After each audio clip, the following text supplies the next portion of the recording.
Fertility வந்து அந்த ratio அதிகமாகும். அது கிட்டத்தட்ட 50% வந்து ஆகும்னு சொல்கிறாங்க. அவங்களுக்கு வந்து இந்த மொட்டிலிட்டி, அப்புறம் வந்து டெஸ்டோஸ்டெரான் ஹார்மோன்ஸு, கவுண்டிங் எல்லாமே வந்து வரக்கூடிய அந்த சந்ததிகள் குறைவாக இருக்குது அப்படின்னு சொல்கிறாங்க.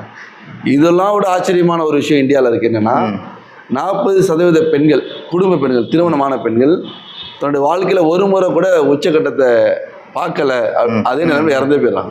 அது சர்வே சொல்லுது. அந்த அளவுக்கு நீங்கள் ஆரம்பத்தில் ஒரு கேள்வி கேட்டீங்க, இது வந்து வெக்கப்படக்கூடிய விஷயமானு கேட்டால், இதில் என்னால் ஒழுங்காக பெர்ஃபார்ம் பண்ண முடியலன்னு தான் வெக்கப்படணும். ஒரு கம்பெனியில் ஒருத்தர் வேலை செய்கிறாரு, அவருக்கு ஒரு ரோல் கொடுத்துருக்காங்க, அந்த ரோலில் அவர் ஒழுங்காக பெர்ஃபார்ம் பண்ணலைன்னா அவர் வெக்கப்படணும். சரி, உலகத்தில் வாழ்ந்த ராஜாக்கள் பெரிய சாம்ராஜ்யம் நல்லா இருந்ததுக்கு காரணம் நல்ல தாம்பத்தியம். இன்னைக்கு தண்ணி அடிக்கிறது பார்த்தீங்கன்னா ஒரு தப்பான விஷயம். அது இன்னைக்கு என்ன பண்ணுறாங்கன்னா கௌரவமாக எடுத்துக்கிறாங்க. ஒரு மேரேஜில் ஃபங்க்ஷனில் அதுக்கு ஒரு கவுண்டர் போடுறாங்க. இடையில ஒரு லீலா பேலஸில் ஒரு மீட்டிங் போயிருந்தோம். அந்த மீட்டிங்கில் பார்த்தீங்கன்னா அது ஒரு கவுண்டர், அதாவது பார் கவுண்டர் வந்து ஒரு கவுண்டர். அது யார் வேணுமோ போய் குடிச்சிக்கலாம்.